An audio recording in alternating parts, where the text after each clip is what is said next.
சகோதரர்களே, சில நேரங்களில் மகிழ்ச்சியான நிலையும் கூட நாம் எடுக்கக்கூடிய சில முடிவுகளினாலே பிரச்சனையாக மாறுகிறது இல்லையா? நபிகள் பெருமானார் ஸல்லல்லாஹு அலைஹி வஸல்லம் அழகாக வழிகாட்டுகிறார்கள். முதல் விஷயம் என்ன?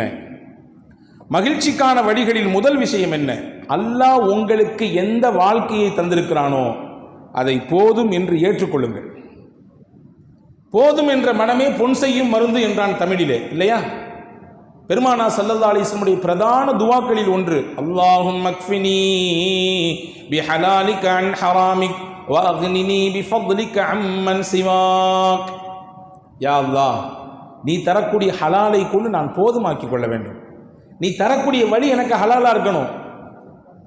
என்னுடைய முயற்சி, திறமை, ஆளுமை, ஆற்றல் எல்லாத்தையும் தாண்டி எனக்கு இன்னைக்கு இதுதான்றதை நீ தான் எழுதுற. எனக்கு இன்னைக்கான வருமானம், இந்த மாதத்திற்கான வருமானம், இந்த வருடத்திற்கான வருமானம் என்பது உன்னால் முடிவு செய்யப்பட்டது. அதை ஹலாலா கொடு. நீ கொடுத்ததை கொடு, நான் போதுமாக்கிக்கணும். ஹராம் பக்கம் போயிடக்கூடாது. இன்னும் வேணும் இன்னும் வேணும் என்ற சிந்தனை என்னை ஹராமில் தள்ளிவிடக்கூடாது.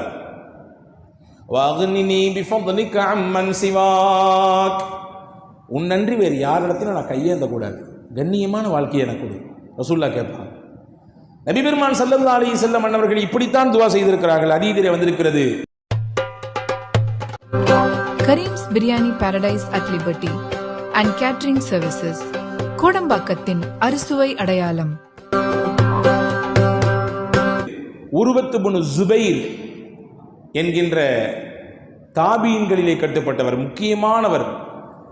மதீனாவிலே 7 முஃப்திகள் இருந்தார்கள். அந்த 7 நபர்களில் இவரும் ஒருவராக இருக்கிறார். ஆயிஷா அம்மாவுக்கு நெருங்கிய உறவு. சொல்ல போன உருவத்து பின் ஜுபைருக்கு காலா முறை ஆயிஷா ரலியல்லாஹு தஆலா அன்ஹா. இந்த ஹதீஸை இவங்க தான் அறிவிக்கிறாங்க. ஹஜ்ரத் ஆயிஷா ரலியல்லாஹு தஆலா அன்ஹா சொன்னாங்க, இன்னா குன்னா நந்துரு இலல் ஹிலால் சும்மல் ஹிலால் சலாசத அஹில்லா. நாங்கள் 3 மாதங்கள் தொடர்ச்சியாக தலைப்பறையை பார்த்து கொண்டே இருந்திருக்கிறோம். நீங்க பார்க்கறத பார்த்தா ஏன் தலைப்பறையை அவங்க பார்த்துக்கிட்டே இருந்தாங்கன்னு கேட்குறீங்களா? 3 மாசம் எங்களிடத்திலே ரவுண்ட்ல வந்துருச்சு. ஆனால் வமா ஊகிதத் ஃபீ அபியாத்தி ரசூலுல்லாஹி ஸல்லல்லாஹு அலைஹி வஸல்லம் அன்னார். நெருப்பை மூட்டுவதற்கு நபிகள் பெருமானார் ஸல்லல்லாஹு அலைஹி வஸல்லம் வீட்டிலே எண்ணெய் இல்லை, நெருப்பை மூட்ட முடியவில்லை. தொடர்ச்சியாக 3 மாசம், தொடர்ச்சியாக 3 மாதம் வீட்டிலே அடுப்பெரியவில்லை. அப்படின்னா என்ன அர்த்தம்? சாப்பிட்றதுக்கு போதுமானது எதுவும் இல்லை. அடுப்பெறிந்தால் தானே அடுத்து அங்கே உணவு வயிற்றை நிரப்ப முடியும். ஆயிஷா அம்மா சொல்றாங்க, உருவத்து பின் ஜுபைர் ரலியல்லாஹு அன்ஹு கேட்டாங்களா ஆயிஷா ரலியல்லாஹு இடத்துல, ஒமா தஆமுக்கும் யா ஹாலா. ஹாலாவே, அந்த 3 மாசம் அப்படி நீங்க என்ன சாப்பிட்டீங்க? அந்த மாதிரி நெருக்கடியான காலகட்டமாக இருந்தால் நீங்க என்ன சாப்பிடுவீங்க? நம்ம வீட்டு பெண்களை போன்று அல்ல, நாயகத்தினுடைய துணைவியாராச்சே, பெருமானாருடைய அந்த நேரடி கண்காணிப்பில் உருவானவர்களாச்சே. ஹஜ்ரத் ஆயிஷா அம்மா சொன்னாங்க, அல் அஸ்வதான் அத்தமரு வல் மா. பேரிச்சம்பழத்தை சாப்பிடுவோம், தண்ணீரை குடிப்போம். பேரிச்சம்பழத்தை சாப்பிடுவோம், தண்ணீரை குடிப்போம். இதுதான். இதை கொண்டு நாங்கள் 1 மாதம் அல்ல, 2 மாதம் அல்ல, 3 மாதங்கள் கடத்தி இருக்கிறோம். ஆனால் எங்காவது ஒரு நபிகளுடைய வரலாற்றிலே பெருமானாருடைய மனைவிமார்கள் சண்டை போட்டார்கள் என்ற வரலாற்றை சொல்ல முடியுமா? நீங்கள் தரக்கூடியதுக்கு எங்களுக்கு பத்தவில்லை, நாங்கள் குறைபட்டுக் கொள்கிறோம், எங்களுக்கு இவ்வளவு கொடுத்தா பத்தாது, இம்புடு வேணும் அம்புடு வேணும் என்று அடம் பிடித்ததாக, அதை முரண்டு பிடித்ததாக நாயகத்தின் துணைவியார்களின் வாழ்க்கையிலே வரலாறு உண்டா? கிடையவே கிடையாது. ஏன்? நபிகள் பெருமானார் ஸல்லல்லாஹு அலைஹி வஸல்லம் பயிற்றுவித்த முறை. அல்லாஹ் என்ன தருகிறானோ அதை ஏற்றுக்கொள்ளுங்கள், பொருந்திக் கொள்ளுங்கள். அல்லாஹ் கொடுக்கக்கூடியதை நீங்கள் பொருந்திக் கொண்டால் அல்லாஹ் இன்னும் தருவான். எப்போ குறை மனப்பான்மை வருகிறதோ அப்பொழுதுதான் இன்னும் இன்னும் நெருக்கடிகளும் உங்களுக்கு கூடுகிறது. பாருங்க, ஒரு அற்புதமான வரலாற்று செய்தி. அபுல் ஆஸ் பின் ரபிஆ என்று ஒருவர் இருந்தார். இவர் யாரு? நபி பெருமான் ஸல்லல்லாஹு அலைஹி வஸல்லம் மருமக பிள்ளை. ரசூலுல்லாஹ் தன்னுடைய மகள் ஜைனப் ரலியல்லாஹு தஆலா அன்ஹா அவர்களை அபுல் ஆஸுக்கு தான் நிக்காஹ் முடிச்சு கொடுத்திருந்தாங்க. மக்காவில் சிறப்புமிக்க மனிதர் அவர், ஒரு மரியாதைக்குரிய மனிதர். வியாபாரத்தினுடைய நுட்பங்களை, அதனுடைய ரகசியங்களை எல்லாம் தெரிந்தவர். இவர் வெளியூருக்கு போனார் அப்படின்னா அபுல் ஆஸிடத்திலே பல முதலாளிகள் வந்து காசை கொடுத்து எனக்கும் சேர்த்து சரக்கு வாங்கிட்டு வாங்கன்ற அளவுக்கு நுட்பத்தோடு நுணுக்கத்தோடு வியாபாரத்தை கையாளக்கூடிய பக்குவம் பெற்றவர். ஆனால் அல்லாஹ்வுடைய நாட்டம், ரசூலுல்லாஹ் மதீனாவுக்கு போயிட்டாங்க. அபுல் ஆஸ் இஸ்லாத்தை ஏற்றுக்கல. ஒரு குறிப்பிட்ட கட்டத்துக்கு பின்னாடி ஸைனப் ரலியல்லாஹு அன்ஹா அவர்களை பெருமானார் ஸல்லல்லாஹு அலைஹி வஸல்லம் இங்கே வரவழைச்சிக்கிட்டாங்க, மதீனாவுக்கு வரவழைச்சிக்கிட்டாங்க. இங்கே செய்தி என்னவென்றால், மனைவி மதீனாவில் இருக்காங்க, கணவர் அபுல் ஆஸ் மக்காவில் இருக்கிறார். இப்பொழுது வியாபாரத்துக்கு இவர் கிளம்புகிறார். அந்த காலகட்டத்தில் மிகப்பெரிய வியாபார சந்தை ஷாம், சிரியா, அங்கதான் வேர்ல்டு மார்க்கெட், அது உலக சந்தை. அங்கேதான் போவார்கள், கொண்டு போனதை விற்பார்கள், அங்கிருந்து பொருட்களை வாங்கிட்டு வருவாங்க. இந்த மாதிரியான ஒரு காலகட்டம். இப்போ அபுல் ஆஸ் இடத்துல மக்காவினுடைய பெரிய பெரிய தலைவர்கள்லாம் நிறைய காசு கொடுத்துருந்தாங்க. நீங்கள் போகிறதோடு எங்களுக்கும் சேர்த்து பொருளை வாங்கிட்டு வாங்க. அபுல் ஆஸ் போனார். சஹாபாக்களுங்க செய்தி கிடச்சிருச்சு, அபுல் ஆஸ் தன்னுடைய காசை மட்டும் கொண்டு பொருளை வாங்கிட்டு வரல, மக்காவினுடைய முக்கியமான தலைவர்களுடைய காசெல்லாம் எடுத்து வந்திருக்காரு. பெரிய பொருளாதாரம் இப்போ அவர்கிட்டருந்து மக்காவுக்கு பாஸ் ஆக போகுது. மக்காவுக்கு இந்த காசு பணம்லாம் போனால், இந்த வியாபார சரக்குகள்லாம் போனால் அவங்க என்ன செய்வாங்க? நமக்கு ஆப்போசிட்டாக தான் பயன்படுத்துவாங்க, முஸ்லீம்களுக்கு எதிராகத்தான் பயன்படுத்துவார்கள். நபியே, எனவே அபுல் ஆசை வழியிலேயே மடக்கிவிட்டால் மொத்தத்தையும் தடுத்தரலாம், மொத்தத்தையும் என்ன செஞ்சிடலாம், அவரிடத்திலிருந்து பறித்து கொள்ளலாம் என்று சஹாபாக்கள் ஒரு ஆலோசனை சொன்னாங்க. ரசூலுல்லாஹ்க்கு அது சரின்னு பட்டுச்சு. அடுத்தவங்களுடைய பொருளை ஆசைப்பட வேண்டும் என்பதல்ல, இந்த பொருளும் இந்த சரக்கும் அங்கே போனால் இதை கொண்டு மறுபடியும் முஸ்லிம்களின் மீது தாக்குதல் கொடுப்பதற்கும் முஸ்லிம்களை துன்பப்படுத்துவதற்கும் தான் இது உதவி செய்யும். இதை ஏன் அங்கே போயிட்டு இதை வந்து தடுக்கிறது, இங்கனே கிள்ளி விட்டுக்கலாம்னு ரசூலுல்லாஹ் நினைச்சாங்க. அபுல் ஆஸை பிடிச்சிட்டாங்க, வளைச்சிட்டாங்க. எப்படியோ ராத்திரியா அபுல் ஆஸ் தெரிஞ்சுக்கிட்டாரு, தன்னுடைய மனைவி ஸைனப் எங்கே இருக்கிறாங்கன்னு தெரிஞ்சுக்கிட்டு அவங்கள்ட்ட பக்கத்தில் போய், இந்த மாதிரி நான் விவகாரமாக மாட்டிக்கிட்டேன், நீ தான் எனக்கு பாதுகாப்பாக கொடுக்கணும், ஏன்னா உங்கள் பாபா தான் இங்கே இருக்கிறாங்க, முகமது நபி உங்களுடைய தகப்பனார், நீங்கள் தான் எப்படியாவது பேசி கொண்டு எனக்கு அம்னை வாங்கித்தர வேண்டும், அடைக்கலம் கொடுக்க வேண்டும். மறுநாள் காலை ஃபஜர் தொழுது முடிக்கிறாங்க ரசூலுல்லாஹ் சஹாபாக்களோடு சேர்ந்து. தொழுது முடித்து சலாம் கொடுத்த உடனே பெண்கள் பகுதியிலிருந்து ஒரு சத்தம் வந்துச்சு. அந்த சத்தம் ஸைனப் ரலியல்லாஹு தஆலாவுடைய சவுண்டு. யா ரசூலல்லாஹ், அல்லாஹ்வின் திருத்தூதர்களே, அபுல் ஆஸ் என்னிடத்திலே வந்து அடைக்கலம் கேட்டிருக்கிறார், நான் அவருக்கு அடைக்கலம் கொடுத்து விட்டேன். அப்படின்னா என்ன அர்த்தம்? நான் கொடுத்த அடைக்கலத்திற்கு எதிராக நீங்கள் யாரும் அவரை தீண்டாதீர்கள், துன்பப்படுத்தாதீர்கள், நான் அவருக்கு அடைக்கலம் கொடுத்துட்டேன் அப்படின்னு அந்த அம்மா சொல்றாங்க. ரசூலுல்லாஹ்வும் திரும்பி பார்க்குறாங்க, சஹாபாக்களும் திரும்பி பார்க்குறாங்க. உடனே ரசூல் ஸல்லல்லாஹு அலைஹி வஸல்லம் சஹாபாக்களுக்கு ஒரு விஷயத்தை புரிய வச்சாங்க. இந்த செய்தி நீங்க எப்படி ஃபர்ஸ்ட் கேட்குறீங்களோ அதே மாதிரி நானும் இப்போ தான் ஃபர்ஸ்ட் கேட்குறேன். முன்னாடியே பேசி வரப்பட்டதுனா இல்லை, நீங்க எப்படி ஃபஜர் தொழுது முடிச்சுட்டு இந்த சவுண்டை கேட்குறீங்களோ அதே மாதிரி நானும் இப்போ தான் ஃபர்ஸ்ட் கேட்குறேன். என்ன ஏதுன்னு பேசிக்கலாம் அப்படின்னு சொல்லி ஸைனப் அம்மாவிடத்தில் பேசி முடிச்சு கடைசியில் அபுல் ஆஸ் அவர்கள் கூட்டி வரப்பட்டார். கூட்டி வரப்படும் பொழுது என்ன ஏதுன்னு விசாரிச்சாங்க. ஹஜ்ரத் ரசூலுல்லாஹி ஸல்லல்லாஹு அலைஹி வஸல்லம் அவர்கள் அபுல் ஆஸிடத்தில் தன்மையாக பேசினார்கள், அவருடைய உள்ளத்தை தொட்டார்கள். அவர் நபிகளுடைய பேச்சு. ரசூலுல்லாஹ் சொன்னாங்க, சத்திய இஸ்லாத்தை ஏற்றுக்கிறீங்களான்னு கேட்டாங்க. அபுல் ஆஸ் கொஞ்சம் தயக்கம் காட்டினார். தயக்கம் காட்டியோடு அவர் சொன்னார், ஒரு நியாயமான காரணத்தையும் சொன்னார். என்னிடத்திலே நம்பி மக்காவினுடைய பெரும் பெரும் தலைவர்கள் பெரிய காசை, பெரிய பொருளாதாரத்தை முடக்கியிருக்கிறாங்க. நான் போய் இதை அவங்கள்ட்ட முதல்ல கொண்டு போய் அமானிதத்தை சேர்க்கணும். இந்த பொருளாதாரத்தை கொண்டு போய் அவர்களிடத்தில் உரிய முறையில் சேர்த்தாக வேண்டும். அதற்கு பிறகு இறைவன் நாடினால் நான் யோசிக்கிறேன், முடிவெடுக்கிறேன் என்று அபுல் ஆஸ் சொன்னார். வரலாற்றில் எழுதுனாங்க, பெருமானார் ஸல்லல்லாஹு அலைஹி வஸல்லம் நுட்பமான அணுகுமுறையில் இது ஒன்றுங்க. ரசூலுல்லாஹ் பொதுவாகவே சிறிய மீனை போட்டு பெரிய மீனை பிடிப்பாங்கன்னு சொல்லுவாங்கல்ல, அதே மாதிரி பெருமானார் ஸல்லல்லாஹு அலைஹி வஸல்லம் அந்த இடத்துல அபுல் ஆஸை சஹாபாக்கள்கிட்ட கேட்டாங்க, இவர் விட்டுருவோமான்னு கேட்டாங்க. இவர் ஒரு நியாயமான காரணம் சொல்கிறார், இதை விட்டுறலாம், இவர் போகட்டும், அல்லாஹ் நாடினால் இவர் மூலமாக நிறைய மாற்றங்களை இந்த தீனுல் இஸ்லாத்திற்கு தருவான் என்று சொல்லி பெருமானார் ஸல்லல்லாஹு அலைஹி வஸல்லம் அவரை விட்டுட்டாங்க. பாருங்க, வரலாற்றில் எழுதுகிறார்கள், பெருமானார் ஸல்லல்லாஹு அலைஹி வஸல்லம் அன்னவர்களுக்கோ சஹாபாக்களுக்கோ அவர் கொண்டு வந்த ஒரு குண்டுமணி அளவுக்கு இருக்கக்கூடிய தங்கத்திலும் கூட ஆசை வரவில்லை. எவ்வளோ அதிகமாக கொண்டு வந்திருக்கிறாரு. இதை நம்ம எடுத்துக்கலாமே, இதை நம்ம வச்சுக்கலாமே, இதை நம்ம பயன்படுத்திக்கலாமே, கொஞ்சம் கூட வரவில்லை. அவர்களுக்கெல்லாம் இருந்த சிந்தனை, இவர் நேர்வழி பெற்றுவிட வேண்டும், இவர் வெற்றி பெற்று விட வேண்டும், அந்த வழிக்கு வந்துவிட வேண்டும் என்பதுதான் பெருமானாரின் சிந்தனை, சஹாபாக்களின் சிந்தனை அப்படித்தான் இருந்துச்சு. அல்லாஹ்வுடைய நாட்டம். அபுல் ஆஸ் போனார், மக்காவுக்கு போனார்.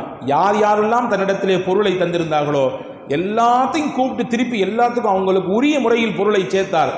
சேர்த்து முடிச்சுட்டு எல்லாத்தையும் கேட்டார், நீங்கள் கொடுத்ததை சரியாக உங்கள்கிட்ட கொடுத்துட்டா நான் திருப்பி மிகச்சரியாக கொடுத்துட்டீங்க, ஒரு சின்ன அளவுக்கு கூட உங்கள்கிட்ட மோசடி கிடையாது, நம்பிக்கைக்கு 100% உரியவராக நீங்கள் இருக்கிறீங்க, நாங்கள் எல்லாரும் உங்களுக்கு சான்றிதழ் கொடுக்குறோம் அப்படின்னு சொன்ன பொழுது அந்த இடத்தில் எல்லாத்தையும் கொடுத்து முடிச்சுட்டு எல்லாத்துக்கும் முன்னாடி நின்று சொன்னார் அபுல் ஆஸ், அஷ்ஹது அல்லா இலாஹ இல்லல்லாஹ் வ அன்ன முஹம்மதன் அப்துஹு வ ரசூலுஹு.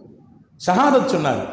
எல்லாருக்கும் ஆச்சரியம், என்னங்க நீங்களும் உங்களுடைய மாமனார் காட்டக்கூடிய வழிக்கு பக்கம் திரும்பிட்டீங்களா, மதம் மாறிட்டீங்களா, வேற ஏதாவது உங்களுக்கு சிந்தனை மாறி போச்சா, உங்களுடைய மூளை குழம்பி போய்விட்டதா என்று வார்த்தைகளால், தடித்த வார்த்தைகளால் அபுல் ஆஸ் பின் ரபியாவை எல்லாரும் பேசும்பொழுது அபுல் ஆஸ் ஒரு வார்த்தை மட்டும் சொன்னாரு, அந்த இடத்தில் முகமது நபியும் அவர்களின் தோழர்களும் என்னிடத்தில் நடந்து கொண்ட அந்த நடவடிக்கையிலேயே என்னுடைய உள்ளத்தை இறைவன் மாற்றிவிட்டான். அப்பொழுதே எனக்கு அந்த எண்ணம் வந்துவிட்டது, இந்த மார்க்கத்தை ஏற்றுக்கொள்ள வேண்டும். துளியளவும் இவர்களுக்கு இந்த பொருளின் மீது ஆசை இல்லையே, துளியளவும் இதை அபகரிக்க வேண்டும் என்ற எண்ணம் இல்லையே, கொஞ்சத்தையாவது பிடிக்கிக் கொள்வோம், மிச்சத்தை விட்டு விடுவோம் என்ற சிந்தனை கூட இவர்களுக்கு வரவில்லையே. எவ்வளவு தூய்மையான சிந்தனை கொண்டவர்கள், கொள்கை கொண்டவர்கள். அங்கே நான் ஏற்றுக்கணும்னு ஆசைப்பட்டேன், ஆனால் நான் ஏற்றுக்கிட்டேன்னு சொன்னால் நீங்கள் எல்லாரும் என் மேலே அவதூறு சொல்லிடுவீங்க. அவர் மாமனார் கூட போய் சேர்ந்துக்கிட்டாரு, நம்மள்கிட்ட வாங்கின மொத்த காசையும் சுருட்டி எடுத்துக்கிட்டாரு, மொத்தமாக போட்டார், நமக்கு பூஜ்ஜியத்தை போட்டுட்டு போயிட்டாரு, எல்லாத்தையும் ஏமாத்திட்டாரு என்று ஊர் முழுக்க என்னை பற்றி நீங்கள் அவதூறு பேசி விடுவீர்கள். அமானிதத்திற்கு மோசடி செய்தவனாக நான் மாறி போய்விடுவேன் என்ற சிந்தனை எனக்கு வரவில்லை என்றால் நான் அங்கேயே ஏற்றிருப்பேன். அந்த ஒரு பொறுப்பை நிறைவேற்றணுன்றதுக்காக வேண்டி தான் அங்கே வந்தனே ஒழிய வேற எந்த காரணமும் இல்லை என்று அபுல் ஆஸ் பின் ரபியா சொல்லிவிட்டு இப்பொழுது ராஜநடை போட்டு மதீனாவுக்கு போனார், இஸ்லாத்தை ஏற்றுக்கொண்டார். அதற்கு பிறகு இஸ்லாத்திற்கு பக்கபலமாக மிகப்பெரிய ஊன்றுகோலாக, உறுதுணையாக அபுல் ஆஸ் பின் ரபியா இருந்ததாக வரலாற்று குறிப்பிருக்கிறது. அன்பு சகோதரர்களே, இந்த நிகழ்ச்சி நமக்கு சொல்லித்தரக்கூடிய முக்கியமான பாடம் என்ன தெரியுமா? பெருமானாரும் பெருமானாரின் சஹாபாக்களும் அவருடைய பொருளாதார விஷயத்திலே நடந்து கொண்டான அணுகுமுறை. அல்லாஹ் நமக்கு விதித்ததை நமக்கு தருவான், இங்கிருந்து தான் எடுக்கணும்னு எந்த தேவையும் இல்லை, நமக்கு தர வேண்டியதை அல்லாஹ் தருவான். இன்னைக்கு நாளைக்கா முடிவு செய்யப்பட போகிறது, நாம் உலகத்திற்கு வருவதற்கு முன்பாகவே அல்லாஹ் நமக்கானதை எழுதி முடித்து விட்டான். வந்து சேர வேண்டியது வந்து சேரும் என்று பெருமானார் ஸல்லல்லாஹு அலைஹி வஸல்லம் உறுதியாக நம்பினார்கள். அதை சஹாபாக்களுக்கு சொல்லிக் கொடுத்தார்கள். எனவே தான் பெருமானாருடைய சஹாபாக்கள் இந்த நிலைப்பாட்டை உறுதியாக எடுத்தாங்க. உமர் ரலியல்லாஹுடைய காலத்தில் ஷாம்ல ஹிமஸ் அப்படின்னு ஒரு நகரம் இருந்துச்சு. அந்த நகரத்திற்கு ஆளுநராக ஹஜ்ரத் உமர் ரலியல்லாஹு ஒரு சஹாபியை நியமிச்சாங்க. யார் அப்படின்னா சயீத் இப்னுல் ஆமிர் ரலியல்லாஹு அன்ஹு. ஒரு மிகச்சிறந்த வரலாற்றுக்கு சொந்தக்காரர். நல்ல புது பொண்ணு, புது மாப்பிள்ளை, நிக்கா புதுசாக முடிஞ்சு இவங்க 2 பேர்த்தையும் மாப்பிள்ளையும் பொஞ்சாதியும் அனுப்பி வச்சிடறாங்க. எங்கே? ஹிமஸுக்கு. நீங்கள் போய் எங்கே போய் ஆளுநராக அந்த மக்களுக்கு சிறப்பான வழிகாட்டுங்க, அந்த மக்களை நீங்கள் வழிநடத்துங்கன்னு சொல்லி இங்கே ஹிமஸுக்கு வந்து மக்களிடத்திலே மக்கள் பணியாற்றினார்கள், பல்வேறு விதமான காரியங்களை செஞ்சாங்க. இடையில இவங்களுடைய நிலையை கேள்விப்பட்டு உமர் ரலியல்லாஹு அன்ஹு அங்கிருந்து கொஞ்சம் அவர்களுக்கு தேவையான, உலகத்துக்கு தேவையான சில காசு பணங்களை எல்லாம் கொடுத்து அனுப்புவாங்களாம். அதில் சயீத் இப்னுல் ஆமிர் ரலியல்லாஹு தஆலா அன்ஹு எந்த பொருளையும், யாருடைய பொருளையும் தேவைக்கு அதிகமாக அவர்கள் ஆசைப்படவே மாட்டார்கள் என்ற வரலாற்று குறிப்பு மட்டுமல்ல, அதுதான் அந்த ஹிமஸ் நகர மக்களின் மீது அவரை பற்றி உயர்ந்த சிந்தனையை ஏற்படுத்துவதற்கு காரணமாக இருந்தது. அவருடைய வரலாற்றில் நிறைய செய்திகள் இருக்கிறது, இருந்தாலும் இதை மட்டும் சொல்லுகிறேன். அன்பு சகோதரர்களே, நமக்கு அல்லாஹ் தருவதை தருவான். நமக்கு என்ன கொடுத்திருக்கிறான் அல்லாஹ்விற்கு தெரியும். அளந்து கொடுக்க வேண்டுமா, அளக்காமல் கோரி கொடுக்க வேண்டுமா என்று. கொடுத்தவன் அவன். எனவே கொடுத்ததை கொண்டு பொருந்திக் கொண்டு ஏற்றுக்கொண்டு மனதோடு வாழக்கூடிய அந்த வாழ்க்கை இருக்கிறதே மகிழ்ச்சிக்கான முக்கியமான வழி என்பதை நாம் தெரிந்து கொள்ள வேண்டும். 1. 2வது, மகிழ்ச்சிக்கான வழிகளை பெருமானார் ஸல்லல்லாஹு அலைஹி வஸல்லம் சொல்லும் பொழுது சொன்னார்கள், மரங்கள் மன்னியுங்கள். உங்களுக்கு ஏதாவது ஒரு விஷயம் நடக்கிறது, உங்களுக்கு யாராவது ஏதாவது தொந்தரவு தந்திருக்கிறார், ஏதாவது பேசிவிட்டார், அல்லது நோவு செய்து விட்டார், அல்லது உங்களுக்கு இடைஞ்சல் கொடுத்து விட்டார், அதையே மனதில் போட்டு வைத்து புழுங்கி கொண்டிருக்கிறார்கள். இருக்காதீர்கள். அது உள்ளத்தில் இருக்க இருக்க உங்களுக்கு அழுத்தம் தான் கூடும். இறக்கி வையுங்கள். இறக்கி வைத்துவிட்டு மன்னித்து விட்டு கடந்து போய்கொண்டே இருங்கள். அல்லாஹ் மகிழ்ச்சியை தருவான். இன்னைக்கு உளவியல் மனத்தத்துவ நிபுணர்கள் சொல்கிறார்கள், மன அழுத்தம் ஏன் கூடுகிறது? கடந்த காலத்தை நினைத்து, கடந்த காலத்தில் தனக்கு ஏற்பட்ட அவமானங்களை நினைத்து, அல்லது உதாசீனப்படுத்தப்பட்ட அந்த நிலைகளை நினைத்து மனுஷன் அப்படியே அதை நினைச்சு திரும்ப திரும்ப அதை மனதிலே கொண்டு வந்து கொண்டே இருப்பதினாலே அவனுடைய நிம்மதியை அவன் துளைக்கிறான். எனவேதான் பெருமானா ஸல்லல்லாஹு அலைஹி வஸல்லம் மரங்கள் மன்னியுங்கள் என்று சொல்லிக் கொடுத்தார்கள். சொல்லி கொடுத்தாங்க மட்டும் இல்லைங்க, அதை செஞ்சு காமிச்சாங்க. நம்ம எல்லாத்துக்கும் தெரியும், பத்ர் யுத்தத்தில் சஹாபாக்கள் 313 பேர் சஹாபாக்கள் கலந்துக்கிட்டாங்க. பத்ர் யுத்தத்தில் தான் எதிரிகள் பல நபர்கள் வீழ்த்தப்பட்டாங்க. அபூஜஹல் கொல்லப்பட்டார். அந்த வரிசையிலே உத்பத் இப்னு ரபீஆ என்பவர் கொல்லப்பட்டார். வலீத் இப்னு உத்பா இவரும் கொல்லப்பட்டார். ரெண்டு பேரும் யாரு? உத்பத் இப்னு ரபீஆ தந்தை, வலீத் இப்னு உத்பா மகன். தந்தையும் மகனும் கொல்லப்பட்டாங்க எதிரணியிலிருந்து. இப்போ இந்த உத்பத் ரபீஆவுக்கு பிறந்த ஒரு பெண் பிள்ளை, அந்த பெண் பிள்ளைக்கு பேர் தான் ஹிந்த் பின் உத்பா. ஹிந்த் பின் உத்பா வரலாற்றிலே ஹிந்தா என்ற பெயருக்கு சொந்தக்கார பெண்மணி. இந்த பெண்மணிக்கு ஒரு வைராகியம், எங்க அத்தாவையும் என் சகோதரன் வலீதையும் யாரு கொன்னாங்களோ அவனை நான் பழிக்கு பழி தீக்கணும் என்று ஒரு வைராகியம். கண்டறிந்தால் அந்த பெண்மணி தன் தகப்பனாருடைய மரணத்திற்கும் தன்னுடைய சகோதரருடைய மரணத்துக்கும் யார் காரணம் அப்படி சுத்தி போய் பார்த்தா லாஸ்ட்ல வந்து ஹம்சா ரலியல்லாஹு நிக்குது. ஹம்சா ரலியல்லாஹு தான் அந்த ரெண்டு பேரையும் கொலை செய்தார்கள். இப்போ இந்த ஹிந்த் இப்னு உத்பா உறுதி எடுத்தார். என்ன உறுதி தெரியுமா? என் தகப்பனையும் என் சகோதரனையும் எந்த ஹம்சா கொன்றாரோ அதே ஹம்சாவை நான் பழி தீர்ப்பேன் என்று மட்டும் சொல்லவில்லை, அந்த ஹம்சாவின் கொடலை உருவி என் தோளிலே மாலையாக போட்டுக்கொள்வேன் என்று சொன்னார். அதற்கான சந்தர்ப்பத்தை எதிர்பார்த்து கொண்டே இருந்தார். மிகச்சிறப்பாக ஒரு வருடத்திலேயே அடுத்த சந்தர்ப்பம் வந்தது, உஹது யுத்தக்களம். இந்த செய்தியை சொன்னதோடு மட்டுமல்லாம தன்னிடத்திலே அடிமையாக ஒருவர் இருந்தார். ஹிந்தா என்ற பெண்மணிக்கு அடிமையாக ஒருத்தர் இருந்தார். அவருக்கு பேர் தான் வஹ்ஷி. வஹ்ஷி இடத்திலே ஹிந்தா சொன்னார், இந்த மாதிரி ஹம்சாவை நான் பழி தீர்க்கணும்னு ஆசைப்படுறேன்.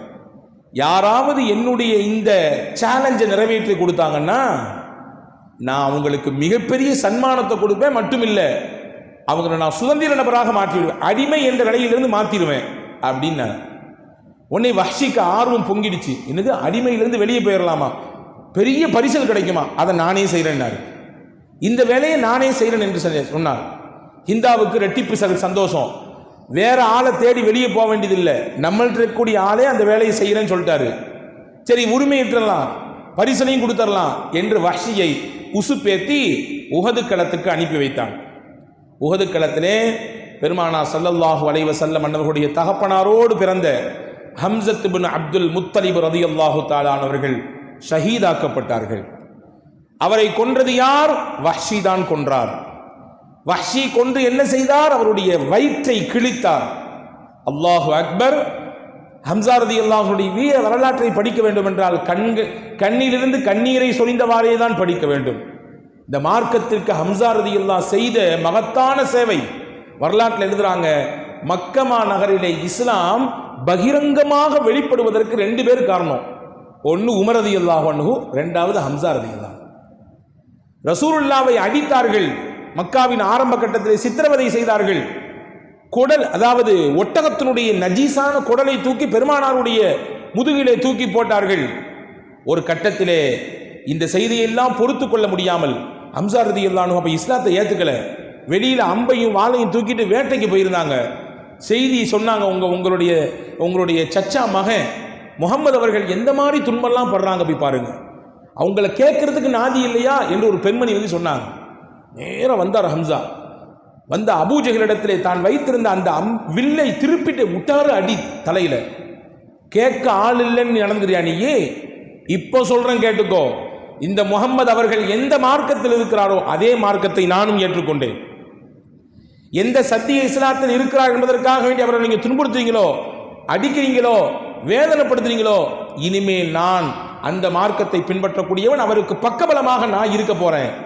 இனிமே கை வச்சு பாரு யாராவது ஒரு ஆளு, என்று பெருமானா ஸல்லல்லாஹு அலைஹி வஸல்லமுக்கு ஆதரவு கொடுத்து அடைக்கலம் கொடுத்தவர் ஹம்ஸத் இப்னு அப்துல் முத்தலிப் ரலியல்லாஹு அன்ஹு. அது மட்டும் இல்லைங்க, ரசூலுல்லாஹி ஸல்லல்லாஹு அலைஹி வஸல்லமோடு பால்குடி சகோதரர் என்கின்ற உறவையும் ஹம்ஸா ரலியல்லாஹு பெற்றிருக்காங்க. ஏகதேசம் ரசூலுல்லாவுக்கும் ஹம்ஸா ரலியல்லாஹுக்கும் ஒத்த வயதாக இருக்கும். இப்போ ஹம்ஸா ரலியல்லாஹுடைய இந்த வஃபாத்து, இந்த ஷஹாதத் ரசூலுல்லாஹுடைய உள்ளத்தை அப்படியே போட்டு அழுத்துச்சு. தான் கூட பால் குடித்த சகோதரர் மட்டுமல்ல, இந்த இஸ்லாத்தினுடைய எழுச்சிக்கு, இந்த இஸ்லாத்தினுடைய உயர்வுக்கு முக்கியமான காரணம் ஹம்ஸா. ஷஹீதாக்கப்பட்டாருன்றது ஒரு விஷயம் இல்லை, சிதைத்து சின்னாபின்னப்படுத்தப்பட்டு விட்டார்.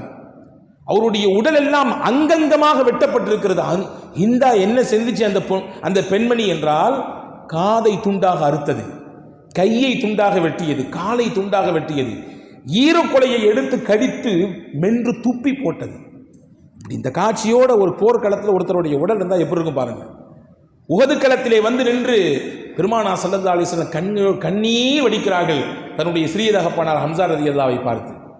இந்த மாதிரியான காரியத்தை செய்து சந்தோஷ கூத்தாடியது ஹிந்த் பின் உத்துபா என்ற அந்த பெண்மணி. அதாவது அல்லாஹு தாலா ஒரு விஷயத்தை மட்டும் நம்ம நல்லா புரிஞ்சுக்கணும். இந்த சத்திய இஸ்லாத்திற்கு அல்லாஹ் வளர்ச்சியை எங்கிருந்து கொடுத்திருக்கிறான் தெரியுமா? யாரெல்லாம் எதிர்த்தார்களோ அவர்களெல்லாம் தான் பிற்காலத்தில் இந்த இஸ்லாத்தை தூக்கி பிடித்தார்கள். பெரும் பெரும் உயர்வுக்கு அந்த இஸ்லாத்தை கொண்டு போய் நிறுத்தியது ஆரம்ப காலகட்டத்தில் இஸ்லாத்தை எதிர்த்தவங்க, இஸ்லாத்தினுடைய வளர்ச்சிக்கு முட்டுக்கட்டை போட்டவர்கள், இஸ்லாத்தை ஏற்றுக்கொண்ட முஸ்லிம்களுக்கு தொந்தரவு தந்தவர்கள். ஆனா அவங்க தான் அல்லாஹு தஆலா பிற்காலத்திலே இந்த மார்க்கத்தினுடைய மிகப்பெரிய உயர்வுக்கு அல்லாஹ் காரணமாக்குறான். அந்த காரணங்களில் ஒருவர், அல்லாஹ் நாடினான், ஹம்ஸாவின் மரணத்திற்கு, ஷஹாதத்திற்கு காரணமாக இருந்த ஹிந்தா இஸ்லாத்தை இப்பொழுது ஏற்றுக்கொள்ளப் போகிறார். வஹ்ஷி இஸ்லாத்தை ஏற்றுக்கொள்ளப் போகிறார். ஃபத்தஹே மக்கா வெற்றி கொள்ளக்கூடிய சமயத்திலே இந்த ஹிந்த் பின் உத்துபா அவருடைய கணவர் தான் அபூ சுஃபியான் வந்து இந்த அம்மா சொல்லுச்சு, சத்தியமான மார்க்கம் இந்த இஸ்லாம் தான் எனக்கு புரிஞ்சிருச்சு. நான் இந்த இஸ்லாத்துக்கு எதிராக எவ்வளவு கொடுமைகள் செய்து விட்டேன். நான் இஸ்லாத்தை ஏற்றுக்கொண்டு இப்போ நான் ஆசைப்படுறேன். முகம்மது அவர்களை இறைத்துதர் என்று ஒத்துக்கொள்ள வேண்டும் என்று விருப்பப்படுறேன். என்ன செய்யணும் அப்படின்னு கணவனிடத்திலே வந்து ஹிந்தா கேட்டாங்க. உடனே கணவராக சொன்னாரு, நீ என்னெல்லாம் பண்ணியிருக்க, நீ என்ன மாதிரியான டிஸ்டர்ப்லாம் கொடுத்துருக்கிற முஸ்லீம்களுக்கு, நீ கொடுத்த உச்சகட்டமான வேதனை முகம்மது அவர்களுடைய தகப்பனாரோடு பிறந்த ஹம்சாவை எந்த மாதிரி நீ வந்து நடந்துக்கிட்ட. நான் வர முடியாது முகம்மதிடத்தில் பேசுறதுக்கு, வேணா மக்காலேருந்து யாரையாவது கூட்டிட்டு போ, நபிக்கு நெருக்கமான நபர்களை யாரையாவது கூட்டி விட்டு போய் நபியிடத்தில் பேசு என்று சொன்ன உடனே ஹிந்த் பின் உத்துபா ரெண்டு பேரை கூப்பிட்டாங்க. ஒன்று தன்னுடைய சகோதரர் அபூ ஹுதைஃபத் இப்னு உத்துபா அவரையும் கூப்பிட்டாங்க. ரெண்டாவது உஸ்மான் இப்னு அஃபான் ரலியல்லாஹு அன்ஹு, ரெண்டு பேரையும் கூட்டி, நீங்கள் ரெண்டு பேரும் வாங்க, ரசூலுல்லாஹ்ட்ட போகணும், நான் இஸ்லாத்தை ஏற்றுக்கொள்ள போகிறேன் என்று சொல்லிக்கொண்டு போகிறாங்க. பெருமானா ஸல்லல்லாஹு அலைஹி வஸல்லம் அவர்களை சந்திக்கிறார்கள். நீங்கள் யோசிக்க வேண்டும், ஒரு சராசரி மனிதராக இருந்து இதை நீங்கள் பாருங்கள். நாயகத்தினுடைய உயர்வும் மேன்மையும், இந்த உலகத்திற்கு அவர்கள் காட்டி தந்த உயர்ந்த வழிகாட்டுதலையும் இங்கிருந்து தான் நாம் பாடமாக எடுக்கிறோம். ஒப்பற்ற இறை தூதர் என்று நாம் ஏன் நபிகளை சொல்லுகிறோம் என்றால், அவர்களின் குணத்திற்கு கூட உலகத்திலே ஒப்பு ஓமை கிடையவே கிடையாது. அல்லாஹ் முஹம்மது என்று பெயர் வைத்தான், புகழுக்குரியவர் என்ற பெயரை வைத்தான். அல்லாஹ் அவர்களின் வாழ்க்கையையும் புகழாக ஆக்கினான். அவர்களின் குணநலங்களையும் புகழுக்குரியதாகவே அல்லாஹ் மாற்றி கொடுத்தான். யாருக்கு வரும் இந்த சிந்தனை, உயர்ந்த சிந்தனை? சாதாரணமாக ஏதாவது நமக்கு ஆப்போசிட்டா பேசிட்டாலும் கூட அடுத்தவரை பார்க்கும் பொழுதே அப்படி பல்ல நரன் கடிக்கிறோம் இல்லையா? அடுத்து சந்தர்ப்பம் கிடைச்சா எப்படி காலை பிடிச்சி இழுத்து விடலாம் வேகமா என்று யோசிக்க வைக்கிறது சராசரி மனிதனின் இயற்கை சிந்தனை. இங்கே பாருங்கள், ஹிந்த் பின் உத்துபா அந்த மரணத்தினால் மிகப்பெரிய வேதனையும் வருத்தத்தையும் பெற்ற பெருமானா ஸல்லல்லாஹு அலைஹி வஸல்லம் சந்திக்க போகிறது. எந்த நிலையிலே? மனம் திருந்தி இஸ்லாத்தை ஏற்றுக்கிறேன். ஸல்லல்லாஹு அலைஹி வஸல்லம் புன்முறுவலோடு அந்த பெண்மணியை அழைத்து ஷஹாதா கலிமா சொல்லிக் கொடுத்து ஃபபாயஅஹுன்ன ரசூலுல்லாஹி ஸல்லல்லாஹு அலைஹி வஸல்லம், பெருமானா ஸல்லல்லாஹு அலைஹி வஸல்லம் அந்த பெண்மணி இடத்திலே பைஅத் செய்தார்கள் என்று ஹதீஸ் இருக்கிறது. மன்னிச்சிட்டாங்க, எல்லாத்தையும் மன்னிச்சிட்டாங்க. அல் இஸ்லாமு தஹ்தீமு மா கான கப்லா. அப்பதான் ஸல்லல்லாஹு அலைஹி வஸல்லம் சொன்னாங்க, எப்போ ஒரு மனிதர் இஸ்லாத்தை ஏற்றுக்கிறாரோ அந்த இஸ்லாமிய வருகை அவர் கடந்த காலத்தில் செய்த எல்லா பாவத்துக்கும் அதுவே பிராய்ச்சித்தம், அதுவே பொது மன்னிப்பு. ஒரு இஸ்லாத்திற்குள்ள வர்றதே மிகப்பெரிய பொது மன்னிப்பு. மன்னித்தார்கள், மறந்தார்கள். அன்பு சகோதரர்களே, மகிழ்ச்சிகரமான வாழ்க்கைக்கு இது முக்கியம். இன்னைக்கு பார்க்குறோம், ஒன்றும் இல்லை, தூரமாக போன உறவு இல்லை, அப்பா மகன் உறவு. மகனை பார்த்து அப்பா சொல்றாரு, நான் மௌத்தா போயிட்டாலும் என் தீதாரை பார்க்க நீ வரக்கூடாது.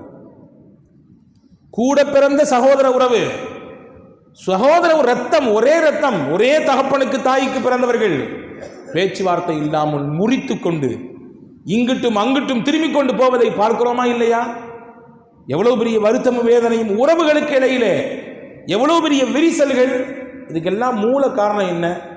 என்னதான் ஆனாலும் அவர் சொல்றதை நான் மறக்கவே முடியாது, நான் மூத்தா போறவரை மறக்க மாட்டேன் என்று சொல்கிறோமா இல்லையா? அன்பர்களே, மகிழ்ச்சிகரமான வாழ்க்கைக்கு இஸ்லாம் மறக்க சொல்கிறது. நல்ல விஷயத்தை மறக்காதீங்க. உங்களுக்கு எது இடர் தந்ததோ அதை மறந்து விடுங்கள். நல்ல விஷயத்தை மறக்கக்கூடாது, அதை நினைவில் வைத்துக் கொள்ள வேண்டும். மறப்பது மட்டுமல்ல, அவருக்கு உபகாரம் செய்யுங்கள் என்று மார்க்கம் சொல்லுகிறது. உங்களுக்கு யார் இடங்கள் கொடுத்தாங்களோ அவங்களுக்கு நீ உபகாரம் செய்யுங்க. அதை விட பெரிய பனிஷ்மெண்ட் வேற ஒண்ணுமே இல்லைங்க.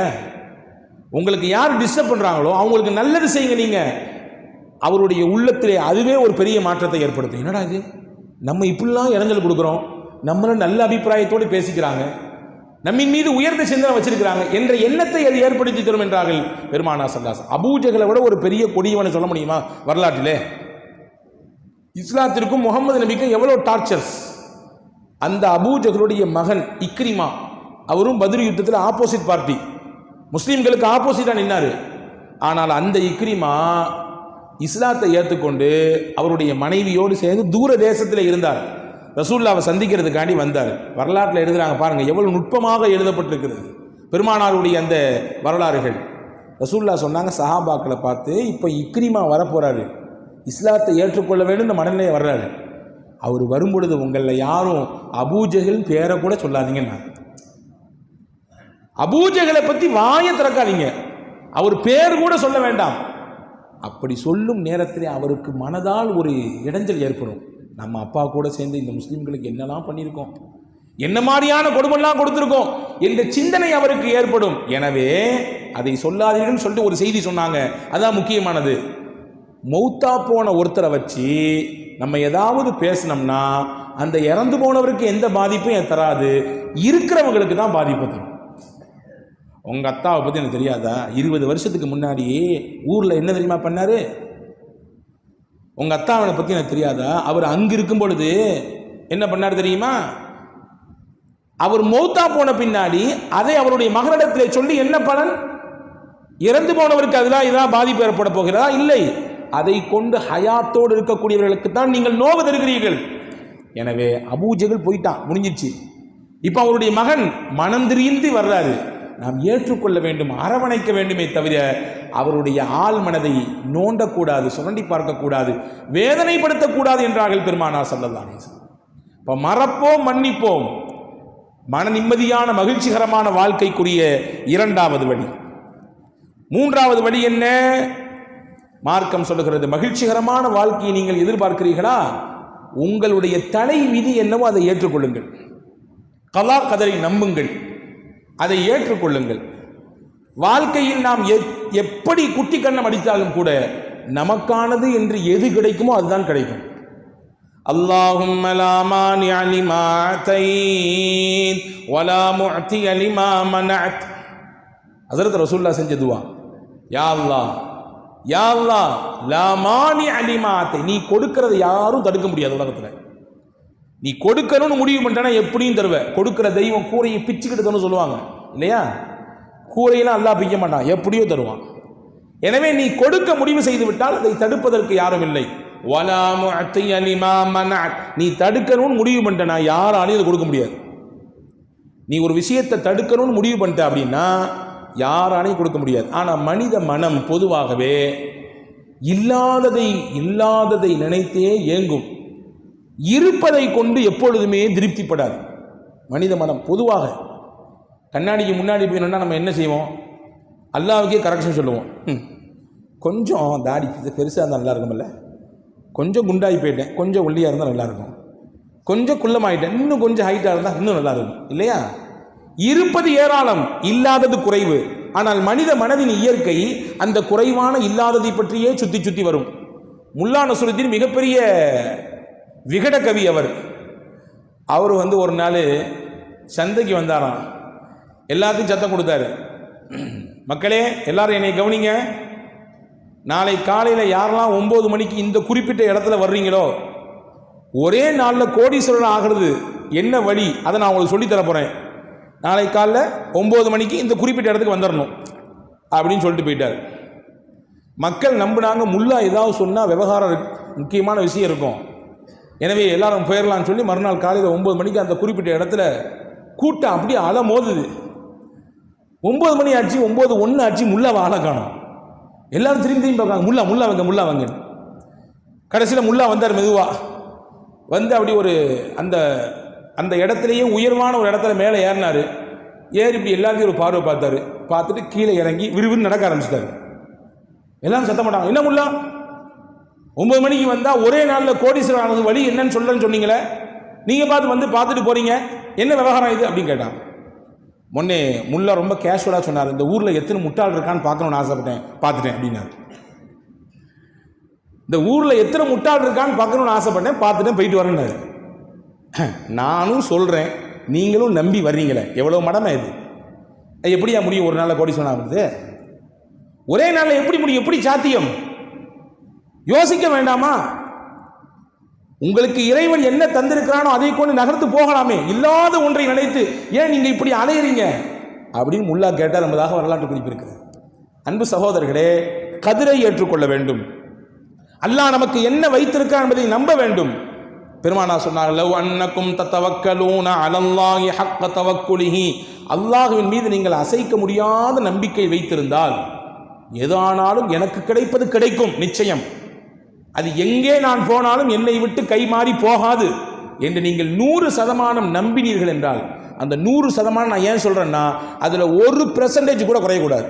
கிடைக்குமா? வந்துடுவாரா? இன்னைக்கு இந்த ப்ராஜெக்ட் முடிஞ்சிருமா? சைன் ஆயிருமா?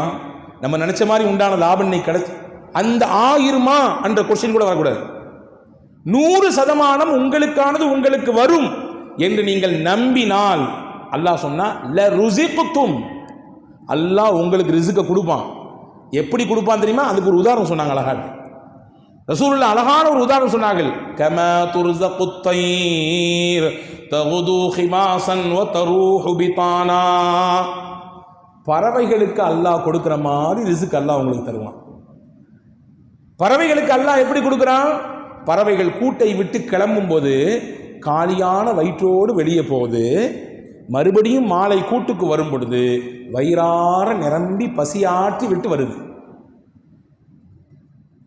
கூட்டை விட்டு வெளியே போகும்போது பறவை யோசிக்குமா, இன்னைக்கு மத்தியானம், இன்னைக்கு காலையில் பிரேக்ஃபாஸ்ட்டு இந்த இடத்துல, மத்தியானம் லஞ்சு இந்த இடத்துல, ஈவினிங் டின்னர் இங்கே, இடையில ஸ்நாக்ஸ் இங்கே, ஏதாவது யோசிச்சா வெளியே போகுது. படைச்சவனுக்கு தெரியும் அல்லாஹ் கொடுப்பான். படைச்சவனுக்கு தெரியும் நமக்கு என்ன கொடுக்கணும், அல்லாஹ் கொடுப்பான் என்ற நம்பிக்கையில கதிரை நம்பி போகிறது. அல்லாஹ் கொடுக்கிறான். நீங்களும் அவனை அப்படி நம்பினால் பறவைகளுக்கு கொடுப்பதை போன்று கொடுப்பான். பறவைகளுக்கு கொடுப்பதை போன்று கொடுப்பான். அல்லாஹ் கொடுப்பான், நிச்சயம் கொடுப்பான். நம்பினால் கொடுப்பான். நம்பினால் கைவிடப்படார். அல்லாஹ்வின் மீது 100% அவனுடைய கதிரை நம்பினால் ஒருபொழுதும் அல்லாஹ் நம்மை கைவிட மாட்டான். அன்பான சகோதரர்களே, இப்ராஹிம் இப்னு அதுகம் ரலியல்லாஹு அன்ஹு மிகச்சிறந்த இறைநேச பெருமகனார். இப்ராஹிம் இப்னு அதுகம் அரச பரம்பரையில் வந்தவங்க, அவங்க அரசர்களாக இருந்தவர்கள். அப்போ அவங்களுக்கு பொழுதுபோக்கு என்னன்னா, அப்படி காட்டுக்கு போவாங்க, வேட்டையாடுவாங்க, பறவைகளை அப்படியே அம்புகளை வச்சு அடிப்பாங்க. இப்படி ஒரு நாள் போய்கிட்டு இருக்கும் பொழுது ஒரு ஆச்சரியமான காட்சியை பார்க்குறாங்க. இப்ராஹிம் இப்னு அதுகம் ரலியல்லாஹு அன்ஹு காட்டில் போயிட்டு இருக்கும்போது காட்டினுடைய மையப்பகுதியிலே கை கால் கட்டப்பட்ட ஒரு மனிதர் அப்படி கிடக்கிறார். கையும் கட்டப்பட்டிருக்கு, காலும் கட்டப்பட்டிருக்கு. இவங்க பார்த்த உடனே கொஞ்சம் யோசிக்கிறாங்க, ஒரு இடத்துல நின்னுறாங்க. கை கால் கட்டப்பட்ட மனிதரிடத்திலே திடீரென்று எங்கிருந்தோ ஒரு பறவை வந்தது. அந்த பறவை மிகச்சரியாக தன்னுடைய நாவிலே, வாயிலே, அலகிலே ரொட்டி துண்டு வைத்திருந்தது. கரெக்டாக அந்த மனிதருடைய அந்த தோல் புஜத்தில் போய் நின்று அவருடைய வாய் அவளை பிளந்தவொடனே அந்த கொண்டு வந்த ரொட்டி துண்டை அவர் வாயில் வச்சுது. மறுபடியும் எங்கேயோ பறந்துச்சு, மறுபடியும் இன்னொரு துண்டு ரொட்டி துண்டு எடுத்துட்டு வந்துச்சு. அதே மாதிரி வாயில் வச்சுது. இப்படி 2-3 டைம் எடுத்துக்கொண்டு வச்சுட்டு போயிடுச்சு. இதை பார்த்தாங்க இப்ராஹிம் அதிகம் ரதியல்லாஹு போய் பக்கத்தில் போயிட்டாங்க. அப்போ நீ என்ன கைகளெல்லாம் கட்டப்பட்டிருக்கு? அவர் சொன்னார், நான் ஒரு பெரிய வியாபாரி, வியாபாரத்தெல்லாம் முடிச்சு சரக்கெல்லாம் எடுத்துகிட்டு வழியில் வந்துட்டு இருக்கும் பொழுது நாங்கள் ஒரு டீமாக குழுவாக வந்தோம். என்கிட்ட நிறைய சரக்கு இருந்துச்சு, என்னை பிடிச்சிட்டாங்க கொள்ளையர்கள், கையும் காலையும் கட்டி போட்டாங்க. என் கூட வந்து 2-3 தோழர்கள் என்னை விட்டுட்டு ஓடி போயிட்டாங்க, சரக்கையும் விட்டு போயிட்டாங்க. வந்தவர்கள் சரக்கையெல்லாம் கட்டி எடுத்துக்கொண்டு என்னுடைய கையையும் காலையும் கட்டிவிட்டு என்னை கொல்லணும் தான் தீர்மானிச்சாங்க. ஆனால் அதில் உள்ள யாரோ ஒருத்தன், ஏன் அவனை கொல்லணும், கையெல்லாம் கட்டி போட்டு வாங்க, அப்படி அவன் காய்ந்து கருவாடாகி போகட்டும் என்று சொன்னார். அந்த மாதிரி கைகளெல்லாம் கட்டி விட்டு போயிட்டாங்க. அப்படியா, எத்தனை நாள் ஆச்சு? 1 வாரம் ஆச்சுன்னாரு. இந்த 1 வாரம் என்ன சாப்பிட்ட, எப்படி நீ வந்து பசியாருனான்னு கேட்டாங்க. இப்ராஹிம் பின் அதுஹம் ரலியல்லாஹு இடத்துல அந்த மனிதர் சொன்னார், நீங்கள் கொஞ்ச நேரத்துக்கு முன்னாடி இந்த பார்த்தீங்கல்ல, ஒரு காகம் வந்துச்சா, ஒரு பறவை கரெக்டாக வந்து என் வாயில் சாப்பாடு தந்துச்சா, இதே மாதிரி தான் 1 வாரம் நடந்து கொண்டிருக்கிறது. அல்லாஹ் தந்து கொண்டே இருக்கிறான், அல்லாஹ் தான் தர்றான். இப்ராஹிம் அதுஹம் ரலியல்லாஹு ஒரு கையை காலை அவுத்து விட்டாங்க, அவரை போக சொன்னாங்க. வரலாற்றில் எழுதுகிறார்கள், இப்ராஹிம் அதுஹம் அரசராக இருந்தவர்கள். அங்கிருந்து இறைநேசர்களுடைய பாதையில் நகர்வதற்கு முக்கியமான ஒரு நிகழ்வு இந்த நிகழ்வு தான். அல்லாஹ் கொடுக்க நினைத்தால் எப்படியும் தருவான், அல்லாவின் கதிரை நம்பினால் எப்படியும் மனிதர்களுக்கு கொண்டு வந்து சேர்ப்பான். அதற்கு இது மிகப்பெரிய சாட்சி, அல்லாஹ் கண்ணே காமிச்சுட்டான் என்பதை பார்த்து அவர்களுடைய வாழ்க்கையினுடைய அந்த தடமே மாறியது. மிகப்பெரிய இறைநேசத்திற்காக மாறினாங்க. எதுக்கு சொல்ல வர்றேன்னா, கதிரை நம்ப வேண்டும், அல்லாஹ் நமக்கானதை தருவான் என்று நம்ப வேண்டும். எது நடந்தாலும் கதிர் ஏற்றுக்கொள்ள வேண்டும். சந்தோஷமா இருந்தாலும் சரிதான், துக்கமாக இருந்தாலும் சரிதான். ஹதீஸில் ஒரு செய்தி வரும் பாருங்க, அல்லாஹ் மலக்குகள்கிட்ட கேட்பான். சில மனிதர்களுக்கு அல்லாஹ் குழந்தையை தருகிறான், அதுவும் கிஃப்ட் தான். சில மனிதர்களுக்கு கொடுத்த குழந்தையை அல்லாஹ் பறித்துக் கொள்கிறான், அதுவும் ஒரு வகையில் சொல்ல போனால் இங்கே சோதனையாக தெரியலாம், ஆனால் அது சுபசோபனம். அது சுபசோபனம். எங்கே சுபசோபனம்? இந்த பிள்ளைங்க அல்லாட்ட போய் நின்று சண்டை போடும், யா அல்லாஹ் என்னைய பெத்தவங்க இவங்க, சின்ன வயசுலேயே என்னை நீ அழைச்சிக்கிட்ட, என் பெத்தவங்களை என் கூட நீ சொர்க்கத்துக்கு அனுப்பணும் அப்படின்னு சண்டை போடும். என்னைய பெத்தவங்க இருக்காங்க, அவங்கள விட்டுட்டு நான் வர முடியாது. குர்ஆனில் சொல்கிறான், பிஅக்வாமின் வ அபாரிக வ காஸிம் மின் மஈன் வில்தானும் முஹல்லதூன். சூரா வாக்கியாவில் அல்லாஹ் சொல்கிறான், சின்ன சின்ன சிறுவர்கள் தான் சொர்க்கத்திலே சொர்க்கவாதிகளுக்கு உணவு பரிமாறக்கூடியவர்கள். அந்த சின்ன சின்ன சிறுவர்கள் யாரு? யாரெல்லாம் அல்லாஹ் சின்ன வயதிலேயே அழைத்து கொண்டானோ, சிறு வயதிலேயே அழைத்து கொண்டானோ, அவர்களை சொர்க்கத்தினுடைய அழகானவர்களாக, சொர்க்கத்திலே சொர்க்கவாதிகளுக்கு அங்கும் இங்கும் பரிமாறக்கூடியவர்களாக அல்லாஹ் மாற்றி விடுவான். அவங்க போய் சண்டை போடுவாங்களாம். இப்போ சொல்ல வரக்கூடிய செய்தி என்னன்னா, அல்லாஹ் கொடுப்பதும் கிஃப்ட் தான். கொடுத்ததை எடுத்துட்டாலும் அல்லாஹ் ஏதோ ஒரு சுபசோபனத்துக்காண்டி எடுக்கிறான். ஆனாலும் அல்லாஹ்வுக்கும் இரக்கம் உண்டு தானே. அடியார்கள் மீது அல்லாஹ்வின் இரக்கம் எந்த அளவுக்கு என்றால், நம்ப வேண்டும் பெருமக்களே, ஒரு தாய் தன் பிள்ளையின் மீது வைக்கக்கூடிய இரக்கத்தை விட 70 மடங்கு அதிகமாக வைத்திருக்கிறான். 70 மடங்கு அதிகமாக இருப்பதினால்தான் அல்லாஹ் கேட்பானா, இந்த குறிப்பிட்ட இந்த அடியார் அவனுக்கு நான் கொடுத்தேன், அவனுடைய ஈரக்குலையாக அவனுடைய அன்பான குழந்தையை நான் கொடுத்தேன், கொடுத்த நானே அவன்கிட்ட அந்த பிள்ளைகளை வாங்கிக்கிட்டேன். வாங்கின சமயத்தில் என்னுடைய அடியா என்ன சொன்னா அல்லாஹ் கேட்பான். என்ன சொன்னா? அத்தாவுக்கும் மகனுக்கும் பேச்சுவார்த்தை இல்லை வச்சுக்கங்களேன். மகனை அத்தாவுடைய ஃப்ரெண்டு எங்கேயோ சந்திக்கிறாரு, சந்திச்சு பேசிக்கிறாரு. சந்திச்ச நண்பர் அத்தாட்ட சொல்றாரு, இப்போ அவன் பிள்ளையை பார்த்தோமா அந்த ஊரில், பேச்சுவார்த்தை இல்லை தான், இருந்தாலும் தாய் அந்த தந்தை என்ற மனதல்லவா, என் பிள்ளை என்ன சொன்னா, நல்லா இருக்காரா, எப்படி இருக்காரு, நிச்சயம் இருக்கும். அல்லாஹ் கேட்பான். அப்படி அவனுக்கு ஒரு சோதனை தான். என்ன சொன்னான் அந்த நேரத்தில், அவன் என்ன சொன்னான்? மலக்குகள் சொல்வார்கள், யா அல்லாஹ் இன்னா லில்லாஹி வ இன்னா இலைஹி ராஜிஊன் என்று சொன்னான். உன்னை புகழ்ந்தான், கொடுத்தவன் அவன், அல்லாஹ்வுடைய முடிவு அவனை எடுத்துக்கொண்டான் என்று அவன் சொன்னான். அப்படியா சொன்னான்? அவ்வளவு சோதனையிலையும் அவ்வளவு கஷ்டத்திலையும் அவ்வளவு இழப்பையும் தாங்கி கொண்டு மனசுல போட்டு புதைச்சி வச்சுக்கிட்டு என்னைய புகழ்ந்து இன்னா லில்லாஹ் சொன்னானா? இன்னா லில்லாஹி வ இன்னா இலைஹி ராஜிஊன் சொன்னானா? சொன்ன ஒன்று அல்லாஹ் அந்த கதிரை நம்பியதற்கு அல்லாஹ் கொடுக்கிற கூலியை பாருங்கள். நான் ஆரம்பத்தில் சொன்னேன், அல்லாஹ் அடியார்கள் மீது 70 மடங்கு பாசம் உள்ளவன். இப்னு லி அப்தி ஹாதா பைத்தன் ஃபில் ஜன்னah வஸம்மூஹு பைத்தல் ஹம்த். என்னுடைய இந்த அடியானுக்கான சொர்க்கத்தில் ஒரு மாளிகை கட்டுங்கப்பா, ஒரு பிரம்மாண்டமான மாளிகையை கட்டி விடுங்கள். அந்த மாளிகைக்கு பைத்துல் ஹம்துன்னு பேர் வைங்க. ஏன்னா அவ்வளவு சோதனையிலும் இது கதிர், இதுதான் தலைவிதி என்று ஏற்றுக்கொண்டு பொறுமையோடு இருந்து அவன் இன்னாலில்லா சொன்னான் தானே, அதற்காக வேண்டி அவனுக்கு கொடுக்கக்கூடிய கூலி சொர்க்கத்தின் மாளிகைக்கு பைத்துல் ஹம்துன்னு பேர் வைக்கணும். ஹம்துனா புகழுக்குரிய வீடு. அவன் புகழ்ந்ததினாலே அல்லாஹ் அவனுக்கு தரக்கூடிய கூலி சொர்க்கத்திலே பைத்துல் ஹம்தை அல்லாஹ் தருகிறான். எதற்கு என்றால், நான் இதை எதற்கு சொல்கிறேன் என்றால், கதிரை ஏற்றுக்கொள்கிற பொழுது தானாக அல்லாஹ் மகிழ்ச்சியை தருவான். கதிரை ஏற்றுக்கொள்ள வேண்டும். நமக்கு என்ன தலைவிதியோ அதை ஏற்றுக்கொள்ள வேண்டும். ஏற்றுக்கொண்டார்கள். நான் கூட இந்த நாட்களினுடைய இடையிலே ஒரு நிகழ்ச்சியை சொன்னேன். உம்மு சலமா ரதியல்லாஹு தஆலா அன்ஹா, அபூ சலமா ரதியல்லாஹு தஆலா அன்ஹா, ரெண்டு பேரும் அப்படி ஒரு முன்மாதிரியான கணவன் மனைவிக்கு ஒரு ரோல் மாடல் பார்க்கணும். சஹாபாக்கள் அபூ சலமா உம்மு சலமாவை பார்க்கலாம். அவ்வளவு அந்யோன்யம். ரெண்டு பேரும் பேசிக்கிட்டாங்களாம். ஒரு நாள் பேசிக்கிட்டாங்களாம். அந்த அம்மா சொல்லிச்சான், உங்களுக்கு முன்னாடி நான் மௌத்தாயிட்டேன்னு சொன்னா நீங்கள் பொருந்திக்கணும், நீங்கள் அடுத்து நிக்காஹ் செஞ்சுக்கணும் அப்படின்னு சொன்னாங்களாம். அவரு சொன்னாராம்மா, நான் உனக்கு முன்னாடி மூத்தாயிட்டேன்னா நீ அப்படி பிள்ளைகளெல்லாம் பார்த்துட்டு பேசாமல் இருந்துடக்கூடாது, அடுத்து ஒரு நிக்காஹ் செஞ்சுக்கணும். இப்படி பேசிக்கிட்டாங்க. இருந்தாலும் ஏற்றுக்க முடியல. அந்த மரணம் என்பது உண்மைதான். ஆனாலும் கூட அந்த பிரிவினுடைய வார்த்தையை கூட அவர்கள் கையை வைத்து தடுத்து விடுவார்கள். அந்த அளவுக்கான நெருக்கம். ரசூல் ஸல்லல்லாஹு அலைஹி வஸல்லம் பாராட்டியிருக்காங்க அந்த தம்பதிகளை. உஹது யுத்த களத்தில் தான் அவருக்கு காயம் ஏற்பட்டுச்சு. அந்த காயமே கடைசியில் பெரிதாகி கடத்தில் மௌத்தானார். அதுவே அவருக்கு மரணத்தை கொடுத்தது. ஆனால் அந்த அபூ சலமா தன்னுடைய மனைவிக்கு ரசூலுல்லாஹ்விலிருந்து வாங்கிட்டு வந்து ஒரு செய்தியை சொல்லி கொடுத்திருந்தார். இன்னைக்கு எத்தனையோ பல விஷயங்களை இந்த 12 நாட்கள் அல்லாஹ்வின் பேரெல்லாம் நமக்கு கேட்டிருக்கோம். கேட்டது இங்கிட்டு வாங்கி அங்கிட்டு போயிடக்கூடாது இல்லையா? பொதுவாகவே நம்ம பேசிக்கிறதுண்டு. உஸ்தாத் எப்படி பயான் பேசுகிறான், அற்புதமான பயான், நல்லா பேசுகிறான். எங்கேயாவது போய் பயானை கேட்டு வரோம், சிறப்பான பயான். யாராவது கேட்டாங்கன்னு வச்சுக்கலாம், என்னங்க சொன்னாங்க, ஏதாவது 2 விஷயம் சொல்லுங்கள். அதையே நீங்கள் கேட்குறீங்க, நல்லா இருக்கா இல்லையா, அதை மட்டும் கேளுங்க, நல்லா இருக்கு. அங்கே என்ன சொன்னாங்க அதெல்லாம் கேட்கக்கூடாது, அது அங்கே வாங்கணும் அங்கே விட்டோம் அப்படின்ற மாதிரி நிலைப்பாட்டோடு நாம் இருக்க மாட்டோம். நிச்சயமாக மஸ்ஜித் இந்தியாவை பொறுத்தவரை அப்படி கிடையாது. ஏனென்றால் பாரம்பரியமாக இங்கே பல்லாண்டுகள் நடக்கிறது, அதை நீங்கள் உள்வாங்கி கொண்டிருக்கிறீர்கள். அன்பு சகோதரர்களே, கேட்ட விஷயத்தை போய் மனைவிமார்கிட்ட பகிரணும், நல்ல விஷயத்தை பகிரணும்.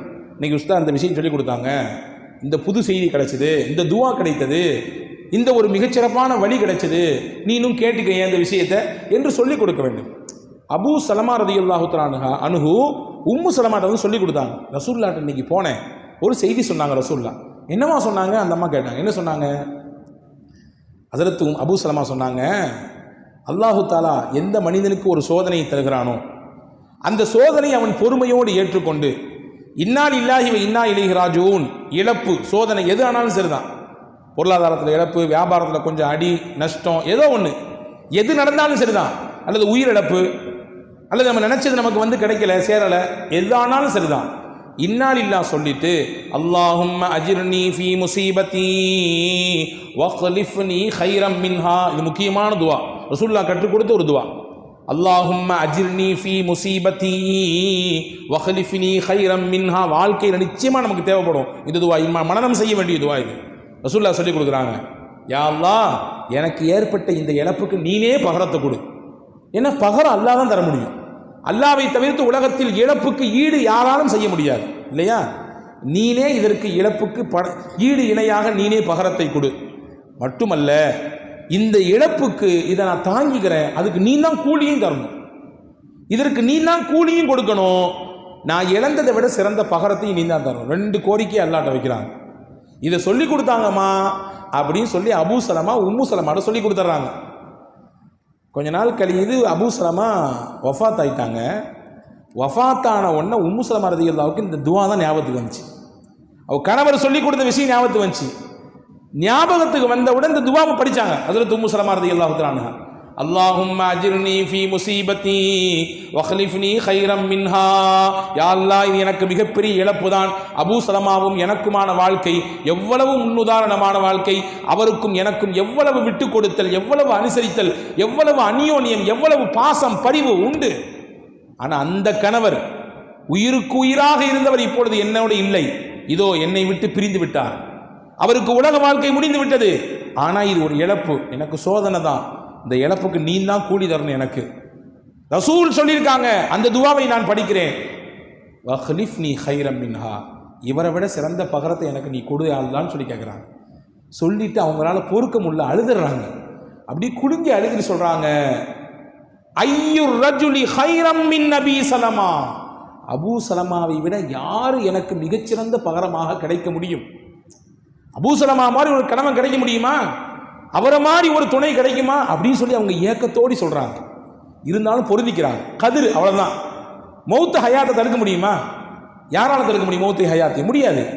கதிர் ஏற்றுக்கொள்கிறேன், ரசூல் சொன்னதை நம்புகிறேன், நிச்சயமா அல்லாஹ் நீ தருவேன்னு ஏத்துக்கிறேன்னு சொல்லி நம்பினாங்க, துவா ஓதுனாங்க.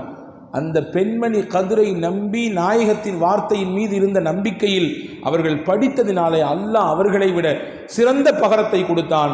அபூ சலமாவுக்கு வாக்கப்பட்ட உம்மு சலமா ரலியல்லாஹு தஆலா அன்ஹா அபூ சலமாவின் மரணத்திற்கு பிறகு முஹம்மது ரசூலுல்லாஹ் நிக்கா செய்து கொண்டார்கள். அபூ சலமாவோட முஹம்மது ரசூலுல்லாஹ் சிறப்பு தானே? அதை விட சிறப்பு உண்டா உலகத்தில்? நாயகத்தை விட சிறந்தவர் உலகத்தில் உண்டா?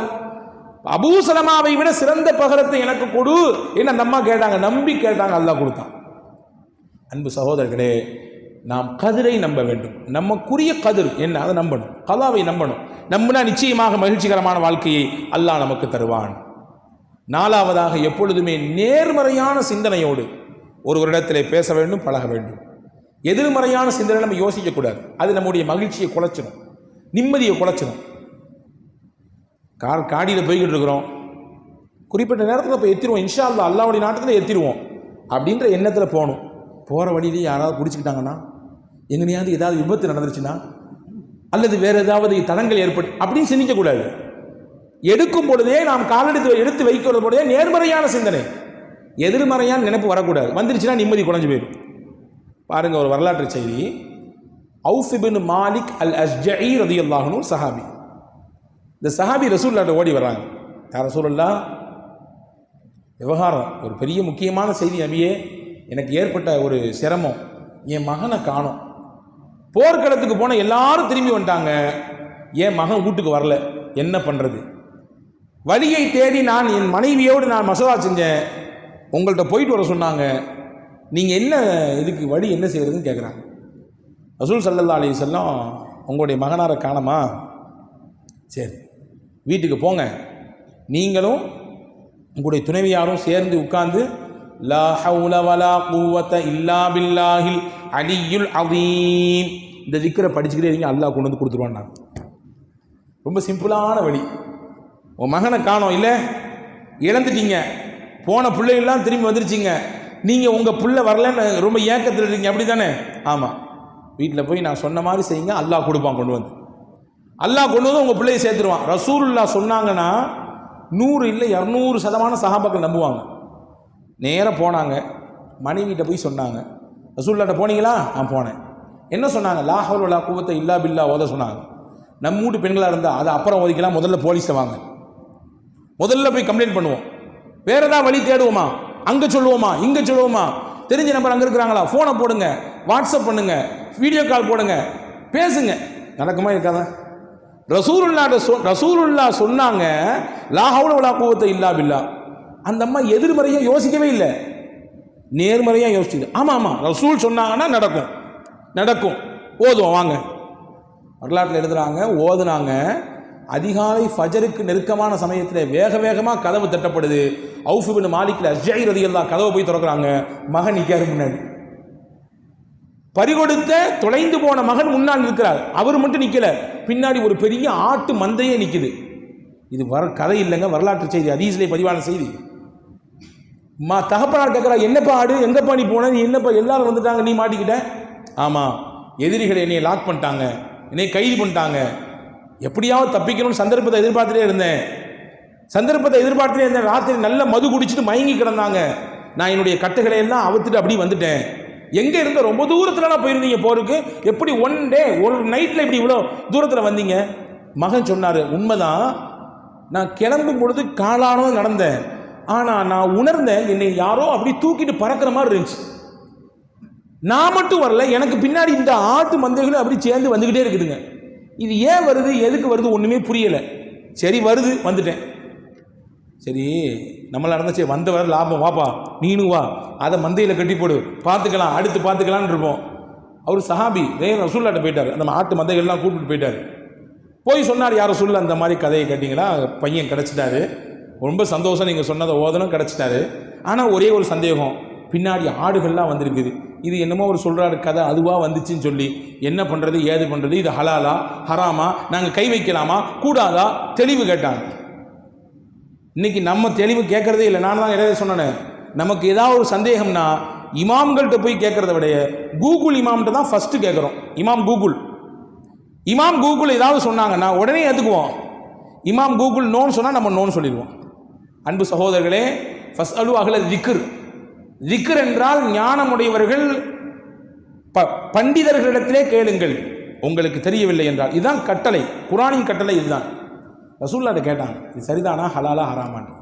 ரசூல்லா சொன்னாங்க, நீங்கள் நம்பிக்கையோட லாஹவுல குவத்தை ஓதுனீங்கல்ல, அல்லாஹ் உங்களுக்கு அதையும் கொடுத்துருக்கான், உங்கள் பிள்ளையும் கொடுத்துட்டான், உங்களுக்கான ரிஸ்கையும் கொண்டு கொடுத்துட்டான். நாங்கள் அல்லாஹ் கொடுத்தது, ஒமையத்தகில்லாஹ யஜ்அல் லஹு மக்ரஜா வ யர்ஸுகுஹு மின் ஹைது லா யஹ்தஸிப். அல்லாஹ்வை யார் பயந்து உலகத்தில் வாழுகிறார்களோ அவர்களுக்கு அல்லாஹ் ரிஸ்கை கொடுப்பான். எப்படி கொடுப்பான்? அறியாத புறத்திலிருந்து கொடுப்பான், நினைக்கவே மாட்டார், அங்கேருந்து வரும் அவருக்கு. அல்லாஹ் கொடுத்துருக்கான், உங்களுக்கு வச்சுக்கங்க சாப்பிடுங்க, நாங்கள் சொல்லலாம். அன்பு சகோதரர்களே, இங்கே நமக்கு செய்தி என்னன்னா, அவுஃப் பின் மாலிக் அஸ்ஜஇயும் அவருடைய துணைவியாரும் இதை எதிர்மறையாக யோசிக்கல. அந்த அது எப்படி ஒத்த வார்த்தை எப்படி கொண்டு அறிவை கொண்டு யோசிக்கவில்லை, எதிர்மறையாக யோசிக்கவில்லை, நேர்மறையாக பார்த்தார்கள். அல்லாஹ் அவர்களுக்கு மகிழ்ச்சியை கொடுத்தான். எனவே அன்பு சகோதரர்களின் நேர்மறையான சிந்தனை. அதே மாதிரி மகிழ்ச்சிகரமான வாழ்க்கைக்கு முக்கியமான ஒரு விஷயம் என்ன தெரியுமா? நம்ம பிறருக்கு மகிழ்ச்சியை கொடுப்பவராக இருக்க வேண்டும். கொடுத்தோன்னா அல்லாஹ் நமக்கு மகிழ்ச்சியை தருவான். நம்ம பிறருக்கு சந்தோஷத்தை தரணும். ரசூலுல்லாஹ் சஹாபாக்கள் கேட்டாங்க, ஐயுல் அமாலி அஹப்பு இலல்லாஹ், அல்லாஹ்வுக்கு எந்த விஷயம் ரொம்ப பிடிக்கும்னு கேட்டாங்க. அல்லாஹ்வுக்கு எந்த விஷயம் ரொம்ப பிடிக்கும்னு கேட்டாங்க. ரசூலுல்லாஹ் சொன்னாங்க, சுரூருன் துதுகிலுஹு அலா கல்வி முஸ்லிமின், ஒரு முஸ்லிமினுடைய உள்ளத்தில் சந்தோஷத்துக்கு நீங்கள் காரணமாக இருக்கணும். அது அல்லாஹ்வுக்கு ரொம்ப பிடிக்கும். அந்த விஷயம் அல்லாஹ்வுக்கு ரொம்ப பிடிக்கும். தொழுகையை சொல்லியிருக்கலாம், நோன்பு சொல்லியிருக்கலாம், இன்னொரு விஷயங்கள் இருக்குது, எத்தனையோ இருக்குது. அதெல்லாம் அதனுடைய இடத்துல சிறப்பானது. ரசூலுல்லாஹ் இவருடைய கேள்வியை உள்வாங்கிட்டு சொன்னாங்க, ஒரு மனிதனின் மகிழ்ச்சிக்கு நீ காரணமாக இரு, அது அல்லாஹ்வுக்கு ரொம்ப பிடிக்கும்னாங்க. ஒன்று தெரியுமா? ஹதீஸிலே வந்திருக்கிறது, ஒருவரை நீங்கள் சந்தோஷப்படுத்தினால் அதற்கு பகரமாக அல்லாஹ் ஒரு மலக்கை நியமிக்கிறான். அந்த மலக்கு உங்களோட இருப்பார். எதுவரை இருப்பார் தெரியுமா? மரணப்பட்டவுடன் போய்விட மாட்டார், உங்கள் மன்னரைக்கும் வந்து துணையாக இருப்பார். அந்த மனிதன் கேட்பான், இறந்து போன மனிதன், நீங்கள் யார், ஏன் கூட இங்கே மன்னரில் இருக்கிறீங்க? நானா?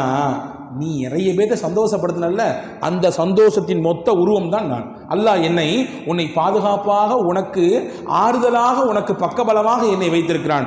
நன்றாக உறங்கு, உனக்கு எந்த தொந்தரவும் கிடையாது, உனக்கு எந்த பாதிப்பும் கிடையாது, உனக்கு எந்த பயமும் கிடையாது, நீ நிம்மதியாக ரெஸ்ட் எடு என்று அந்த மலக்கு உட்கார்ந்து ஆறுதல் சொல்லுவார். அந்த மலக்கு யாரு? நாம் கொடுத்த சந்தோஷம்.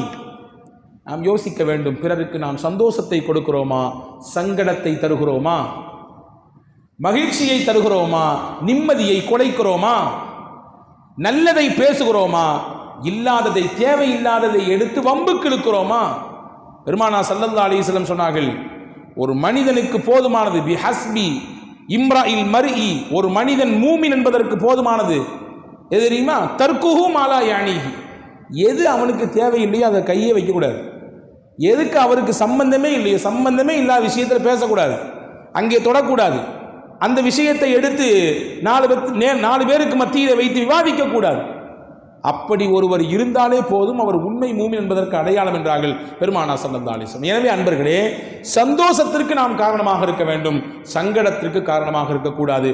அப்படி நாம் பிறருடைய உள்ளத்திலே மகிழ்ச்சிக்கு காரணமாக நாம் இருந்தால் அல்லாஹ் நம்மை மகிழ்ச்சியாக வாழச் செய்வான். ஒரே ஒரு செய்தியை சொல்லி முடிக்கிறேன்.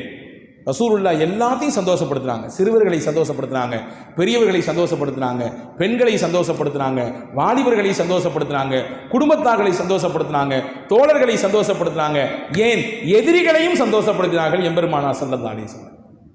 உம்மு ஹாலித் அப்படின்னு ஒரு பெண்மணி, ஒரு சின்ன குழந்தை, அபிசீனியாவிலேருந்து ஹிஜ்ரத் போயிட்டு வந்தவங்க. அவங்க ஹிஜ்ரத் போயிட்டு முடிச்சு நேரம் மதீனாவுக்கு வந்துட்டாங்க. அவருடைய வாப்பா அம்மா எல்லாரும் அபிசீனியாவிலேருந்து நேரடியாக இங்கே மதீனாவுக்கு வந்தாங்க.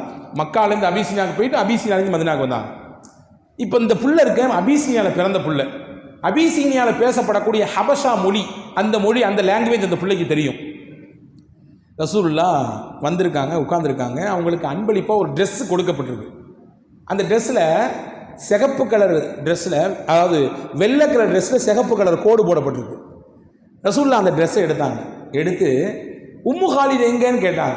அந்த சின்ன குழந்தை அது அந்த விளையாண்டுட்டு இருக்குது, அதை கூட்டு வாங்கன்னாங்க ரசூலுல்லாஹ். அந்த குழந்தையை கூட்டு வந்து தான் மடியில் உட்கார வச்சு தானாக அந்த பிள்ளைக்கு அந்த ட்ரெஸ்ஸை போட்டு விட்டு, பார்த்தியா சிகப்பு கோடு கோடு கோடு என்று அந்த பிள்ளை இடத்துல அப்படியே அன்பாக பேசிகிட்டு இருந்தாங்க. ஹதீஸில் வருது, அந்த பொதுவாகவே புது ட்ரெஸ்ஸு பிள்ளைகளுக்கு பிடிக்கும். புது ட்ரெஸ்ஸு ரொம்ப பிடிக்கும் பிள்ளைகளுக்கு, இல்லையா?